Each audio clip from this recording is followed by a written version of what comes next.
نموش رسالت کی بات آئی، پیر سوئے رہے، کون تھے سڑکوں؟ پیر تھے کہ مولوی تھے کہ نعت خواں تھے؟ قوال تھے جن کو سرمایہ کھا گئے جو سارا ہمارا، یہ لوگ تھے؟ تحریک ختم نبوت میں ڈنڈے کس نے کھائے؟ علماء نے۔ غازی ممتاز حسین قادری کی تحریک چلی تو سڑکوں پہ کون نکلا؟ تحریک ختم نبوت۔ بتاؤ نا کسی پیر کا بیان دکھاؤ مجھے جس نے کہا تھک گئے گلے۔ ہماری ریکارڈنگیں لا لا کے لوگ ہمیں سناتے، کہتے جناب آپ کی سخت تقریریں نوٹ ہو رہی ہیں اور سوشل میڈیا پہ دور دور جا رہی ہیں، تھوڑی احتیاط کریں۔ تو میں نے کہا یار کس طرح احتیاط کریں، کیسے احتیاط کریں؟ جس کتے کو اس کا مالک 4 روٹیاں ڈالتا ہے وہ ساری رات آوازیں دے دے کے گزار دیتا ہے کہ میں کسی کو اندر نہیں آنے دوں گا۔ ہم نے تو ساری زندگی رسول اللہ کا کھایا ہے۔ اصل بات بتاؤں آپ کو کیا ہے؟ دین مفت میں ملا ہے، اور جو شے مفت مل جاتی ہے اس کی قدر نہیں ہوتی، قدر نہیں ہوتی۔ دین نبی دا کی جانن دنیا دار کمینے، دین نبی دا جانن والے سونگے وچ مدینے۔ تجھے کیا پتا، تجھے کیا خبر اس دین کی؟ خبر ہی نہیں میرے رسول پاک کا پسینہ کتنا بہا ہے۔ کبھی تیرا پھیرا لگے تو احد کے پہاڑ سے جا کے پوچھنا نبی پاک کا خون کتنا بہا ہے۔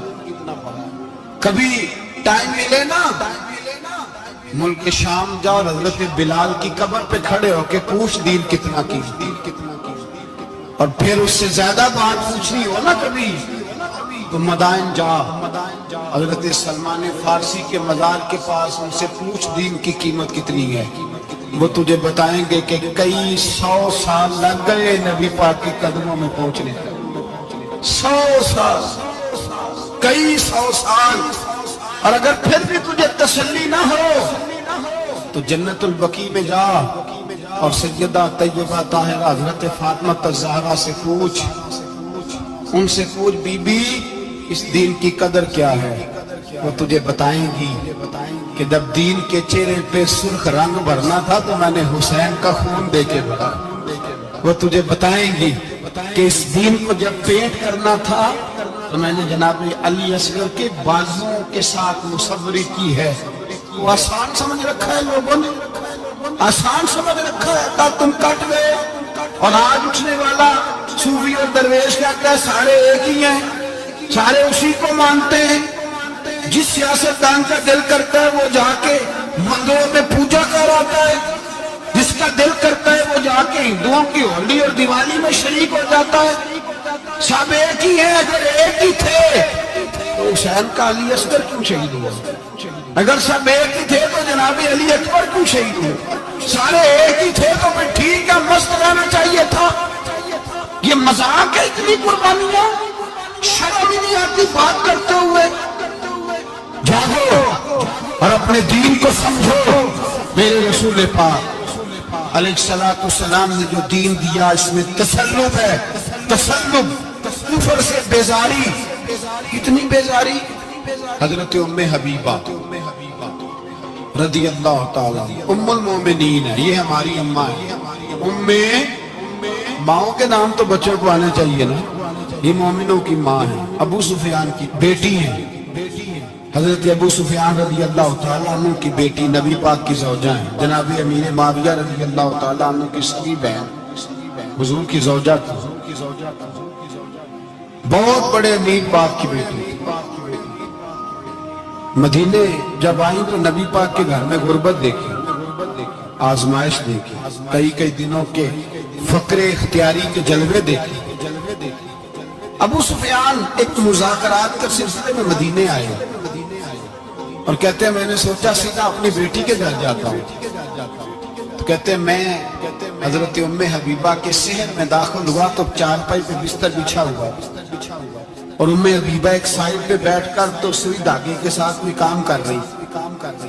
ابو سفیان کہتے ہیں میری بیٹی کی نظر پڑی تو ام حبیبہ جلدی سے اٹھی، اٹھ کے بستر جو چارپائی پہ بچھا ہوا تھا وہ بستر اٹھایا، لپیٹا اندر لے گئی. بعد میں باہر آئی تو میں نے بیٹی کے سر پہ ہاتھ رکھا. میں نے کہا بیٹی میں سمجھ گیا. بستر پہ میری نظر پڑی ہے, لگتا ہے کئی سال پرانا ہے, پیوند بھی لگے ہوئے, تو اس لیے اندر رکھا ہی ہے کہ پرانے بستر پہ باپ کو بٹھاؤں گی, اس لیے رکھا ہی ہے.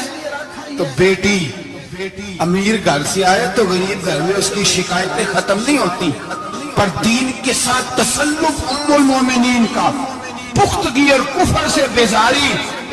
کہنے لگی ابا جی ابھی آپ کافر ہیں نا, تو آپ کی سوچ ابھی بدلی نہیں.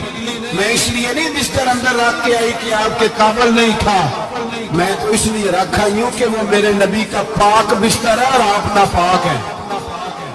وہ پاک بستر ہے. انما المشرکون نجس, مشرک ناپاک ہوتا ہے, پاک ہونا علیحدہ بات ہے. لیکن میرے دل میں باپ کی قدر بعد میں ہے میرے دل میں, اور رسول اللہ کے بستر کی قدر پہلے ہے. رسول اللہ کی نہیں, رسول اللہ کے بستر کی قدر ہے کہ باپ بیٹھنا جائے. اتنی نفرت مشرک سے, اتنا اظہار, وہ باپ بھی ہو تو اتنی نفرت. لوگوں نے پیچھے ڈالے ہوئے پیار کے, محبت کی پینگیں چڑھا رہے ہیں, اور سارے یہ کہتے سب صحیح ہے.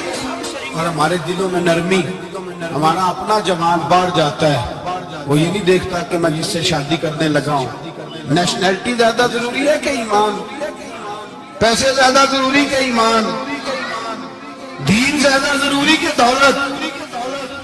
عجیب تماشا ہے, بیچتے پھرتے ہیں, فار سیل کر دیا مذہب کو, تسلط بھی نہیں, وہ خیال ہی نہیں, توجہ ہی نہیں ہماری. میرے رسول پاک علیہ السلام کے صحابہ جو چٹان تھے دین کے معاملے, اپنا پیارا بھی سامنے آتا تھا تو کافر سمجھ کے قتل کر دیتے, اس لیے کہ وہ سمجھتے تھے کون مذہب سے ہے, مذہب جو نہیں تم بھی. اگر دین نہیں رہے گا تو کوئی شے باقی نہیں رہے. یاد رکھیں, اگر دین نہیں رہے گا. میرے حبیب پاک علیہ السلام کے غلاموں کا یہ حال تھا. احد کے اندر افواہ پھیل گئی کہ حضور شہید ہو گئے. حضرت انس بن مالک کے چچا کے انس بن نضر رضی اللہ, جب افواہ پھیلی نا حضور شہید ہو گئے, تو جناب انس بن نضر اٹھے, تلوار پکڑی, صحابہ سے کہنے لگے یہاں کیوں بیٹھے ہو؟ کہا حضور شہید ہو گئے, ہم کیا کریں؟ فرمایا حضور شہید ہو گئے تو ہم زندہ رہ کے کیا کریں گے؟ یہاں کیوں بیٹھے ہو؟ ہمارا جینا بھی مصطفیٰ کے لیے, مرنا بھی مصطفیٰ کے لیے. اگر حضور علیہ السلام وصال کر گئے تو اٹھو, ان بے ایمانوں سے لڑتے ہیں جنہوں نے مصطفیٰ کو شہید کیا ہے, اٹھو. حضرت انس بن نضر میدان میں نکلے, اس طرح لڑے. صحابہ کہتے ہیں نہ زخموں کی پرواہ, تیر برستے رہے پرواہ کوئی نہیں, تلواریں چلتی رہی پرواہ کوئی نہیں, ان کے وجود پر نیزوں کے زخم آتے رہے پرواہ کوئی نہیں. حضرت انس بن نضر اتنا لڑے کہ شہید ہو گئے, اور جب شہادت کے بعد ان کی لاش دیکھی تو 80 زخم نظر آئے, تلواروں کے, نیزوں کے 80 زخم. حضور کے لیے ان لوگوں نے جانے دے, پرواہ نہیں. یہاں اس مسئلے کو ہمارے